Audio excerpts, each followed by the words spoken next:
warahmatullahi wabarakatuh. Kami dari kelompok 3, perkenalkan nama saya Sri Wulan Febriantika dengan NIM 878164576.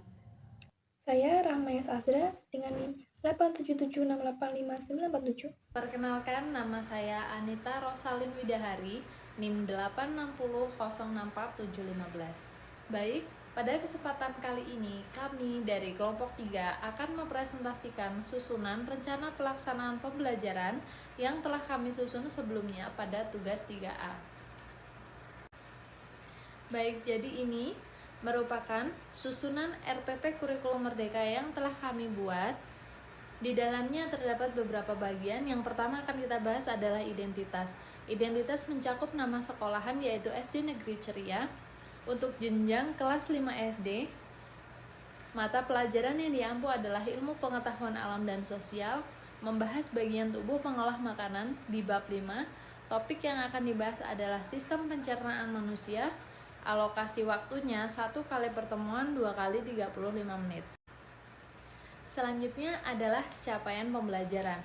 Adapun pembelajaran yang harus dicapai adalah peserta didik mengidentifikasi organ-organ utama sistem pencernaan manusia, menjelaskan fungsi dan urutan proses pencernaan makanan pada manusia. Selanjutnya adalah alur tujuan pembelajaran. Alurnya kami akan menjelaskan tentang yang pertama, menyebutkan organ pencernaan, kemudian menjelaskan fungsi dari organ pencernaan. Selanjutnya adalah menganalisis urutan proses pencernaan pada manusia. Selanjutnya adalah tujuan pembelajaran. Adapun tujuan pembelajaran yang pertama adalah melalui kegiatan tanya jawab, siswa mampu menyebutkan minimal 5 organ pencernaan manusia. Tujuan yang kedua, melalui diskusi kelompok, siswa mampu menjelaskan fungsi organ-organ sistem pencernaan pada manusia. Tujuan yang ketiga, melalui penugasan, siswa mampu menganalisis urutan proses pencernaan pada manusia. Kemudian memasuki bagian selanjutnya yaitu materi pembelajaran. Pada materi ini, yang pertama akan menjelaskan tentang definisi dari organ sistem pencernaan. Kemudian yang kedua, memahami setiap proses pencernaan makanan mulai dari mulut hingga anus. Kemudian yang ketiga akan menjelaskan, menyebutkan macam-macam organ pada sistem pencernaan manusia. Selanjutnya, pada materi pembelajaran poin keempat, di sini kami akan menjelaskan tentang fungsi dari sistem pencernaan serta proses yang dilakukan oleh organ sistem pencernaan. Kami akan bahas satu persatu dari mulut, kerongkongan, lambung, usus halus, usus besar, dan anus. Model yang kita ambil adalah Problem Based Learning atau PBL. Metode yang kita ambil adalah diskusi kelompok, tanya jawab, dan penugasan. Profil pembelajaran Pancasilanya ada bernalar kritis, gotong royong, dan kreatif. Target siswanya ada 20 siswa. Masuk ke kegiatan pembelajaran, di sini ada 3 tahapan, yaitu kegiatan awal, kegiatan inti, dan kegiatan akhir. Kegiatan awal dialokasikan waktu selama 10 menit. Untuk 1, guru membuka pelajaran dengan mengucapkan salam. 2, membaca doa yang dipimpin oleh KM. 3, guru menanyakan kabar dan mengabsen siswa dengan menyanyi dengan nada anak kambing saya. 4, guru selalu mengingatkan tentang keyakinan kelas yang sudah ditetapkan atau sudah diatur. 5, guru menyampaikan tujuan pembelajaran. 6, guru bertanya tentang bagaimana jika kita makan terlalu cepat. Masuk ke kegiatan inti, dialokasikan waktu selama 50 menit. Di sini juga ada 5 tahapan. Untuk tahap pertama yaitu orientasi pada masalah. Yaitu siswa mengamati gambar sistem pencernaan pada manusia yang diberikan oleh guru melalui gambar atau slide. 2, guru mengajak siswa untuk membaca teks singkat tentang organ dan fungsinya. 3, guru menjelaskan secara singkat tentang perbedaan pencernaan mekanis di mulut dan pencernaan kimiawi dibantu enzim di lambung dan usus. Yang keempat, guru menjelaskan nama, fungsi, serta proses urutannya. Terus guru menayangkan video animasi tentang pencernaan makanan pada tubuh. Setelah itu guru memberikan tanya jawab seperti 1, apa yang dimakan, apa yang dirasakan perut saat kita sedang makan banyak. Terus yang kedua, apa yang terjadi jika kita makan terlalu cepat dan tidak mengunyahnya sampai halus? Terus yang ketiga, jika seorang mengunyah makanan terlalu cepat, bagian organ tubuh mana yang bekerja lebih keras dan apa resiko jangka panjangnya? Setelah itu, siswa dan guru mengidentifikasikan organ-organ pencernaan dan urutannya. Tahap 2 adalah mengorganisasikan siswa untuk belajar, yaitu 1. Siswa dikelompokkan menjadi 4 kelompok. 2. Guru membagikan LKPD berupa gambar sistem pencernaan pada manusia yang belum diisi nama organ dan fungsinya. Serta yang ketiga, siswa dibimbing untuk memahami petunjuk mengerjakan LKPD. Tahap 3 adalah membimbing penyelidikan kelompok. 1. Guru memandu siswa selama proses mengerjakan LKPD dan diskusi kelompok. 2. Siswa melakukan pencobaan simbolik. 3. Siswa melakukan menyusun kartu transformasi alur pencernaan. Lalu 4. Siswa menuliskan hasil diskusi di lembar LKPD. 5. Seluruh siswa di kelompok terlibat aktif dalam diskusi dan saling mengoreksi. Tahap 4 yaitu mengembangkan dan menyajikan hasil karya. Jadi, sebelum itu, guru memberikan ice breaking singkat berupa nyanyian sistem pencernaan pada manusia dengan nada ampar-ampar pisang selama 2-3 kali. Setelah itu, setiap kelompok menyampaikan hasil kerjanya di depan kelas. Setelah itu, siswa yang sudah presentasi diberikan reward berupa tepuk tangan atau apresiasi lainnya. Tahap 5 adalah menganalisis dan mengevaluasi hasil, yaitu 1. Siswa diberi penguatan oleh guru terkait hasil presentasi. 2. Guru dan siswa menyimpulkan nama, fungsi, serta urutan prosesnya.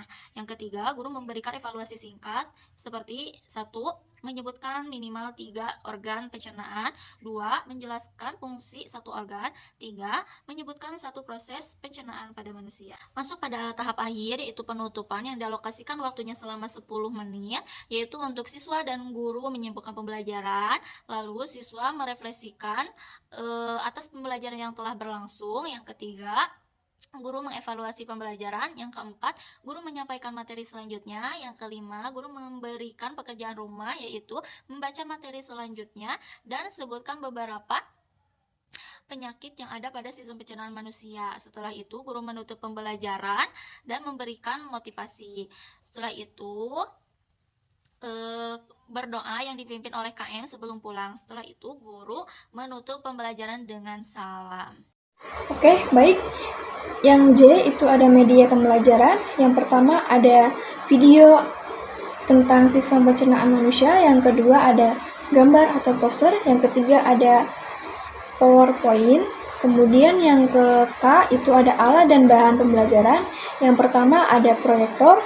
Yang kedua ada laptop. Dan yang ketiga ada LKPD. Kemudian ada kartu nama organ dan juga ada gunting dan lem. Kemudian yang L itu ada sumber pembelajaran.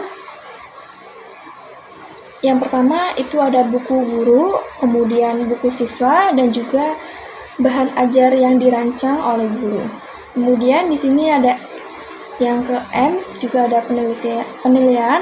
Yang pertama itu asesmen formatif, itu observasi aspek sikap dan keterampilan. Dan yang kedua itu ada asesmen sumatif, itu ada observasi aspek pengetahuan atau soal evaluasi. Oke, di sini ada asesmen. Yang pertama itu ada jenis asesmen formatif selama proses pembelajaran. Kemudian ranahnya sikap dan keterampilan. Tekniknya itu non-tes dan juga bentuk instrumennya observasi. Dan yang kedua itu ada asesmen sumatif, pembelajaran setelah pembelajaran. Kemudian ada ranahnya itu pengetahuan, tekniknya tes tulis. Dan juga bentuk instrumennya itu soal uraian. Kemudian yang ke N itu ada pengayaan dan remedial. 1 itu pengayaan untuk siswa yang sudah tuntas, guru memberikan kegiatan pengayaan berupa membuat poster kecil, pencernaan, dan menuliskan ciri makanan sehat serta makanan yang kurang baik bagi pencernaan.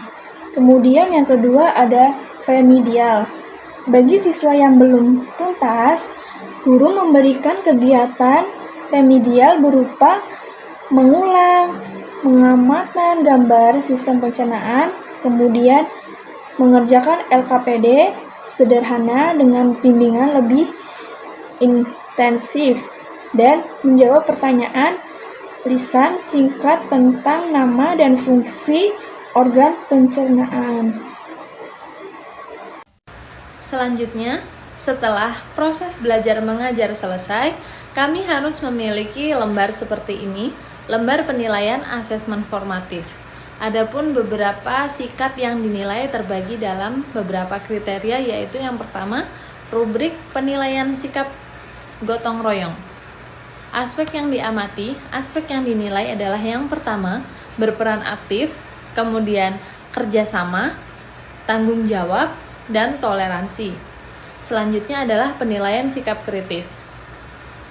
Aspek yang diamati, mengajukan pertanyaan, mengidentifikasi dan mengolah informasi. Selanjutnya mengevaluasi hasil pemikiran, kemudian merefleksi hasil pemikiran. Penilaian selanjutnya yang dinilai adalah penilaian sikap kreatif.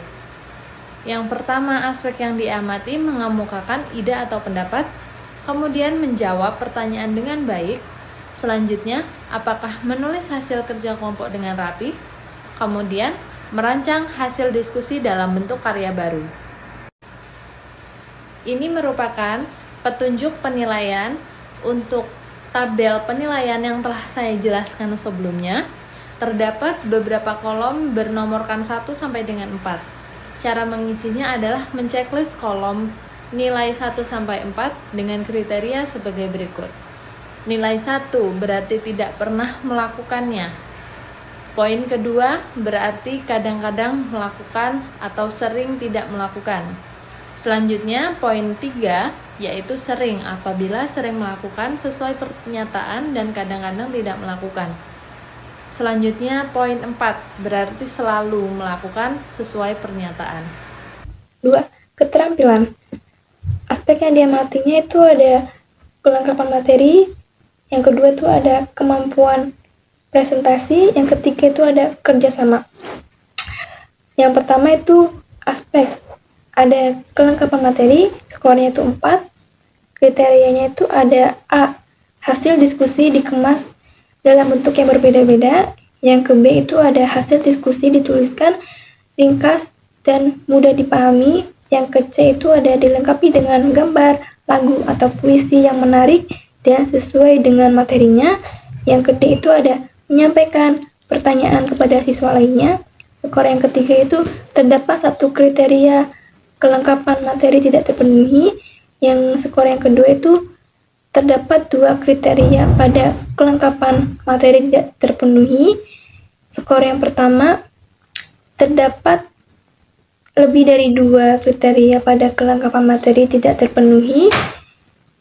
Skor yang keempat, kriterianya itu ada yang A itu dipresentasikan dengan percaya diri, antusias, dan bahasa yang lantang. Yang ke B itu ada seluruh anggota kelompok berpartisipasi dalam presentasi.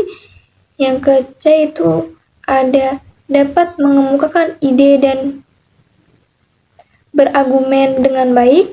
Yang ke D itu ada memanajemen waktu presentasi dengan baik, baik tim atau presentasi maupun tim keliling.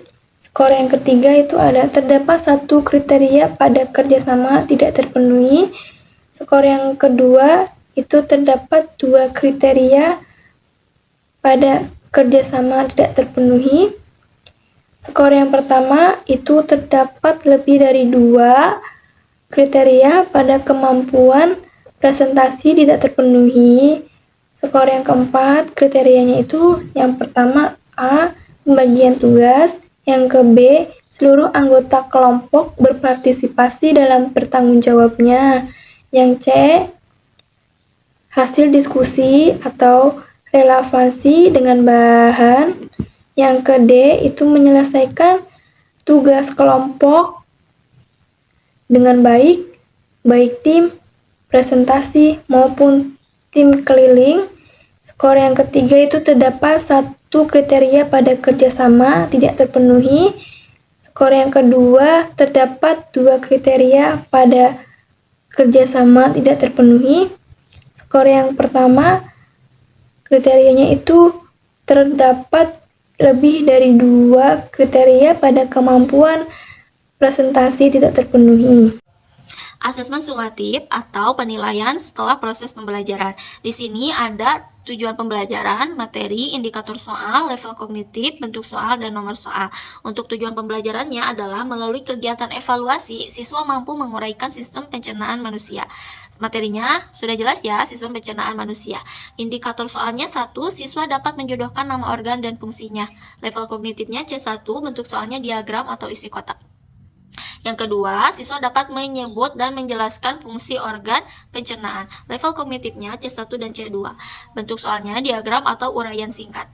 Yang ketiga, siswa dapat menganalisis proses urutan sistem pencernaan pada manusia. Level kognitifnya C4, bentuk soalnya uraian. Nah, untuk pengolahan nilainya nanti 1, skor soalnya dari 1 sampai 3 berapa, dan yang kedua skor maksimalnya adalah 10 atau 100. Demikian presentasi dari kami kelompok 3 tentang susunan RPP untuk jenjang kelas 5 SD, Ilmu Pendidikan Alam dan Sosial. Mohon maaf jika banyak kekurangannya. Terima kasih atas perhatiannya. Wabillahi taufiq wal hidayah. Wassalamualaikum warahmatullahi wabarakatuh.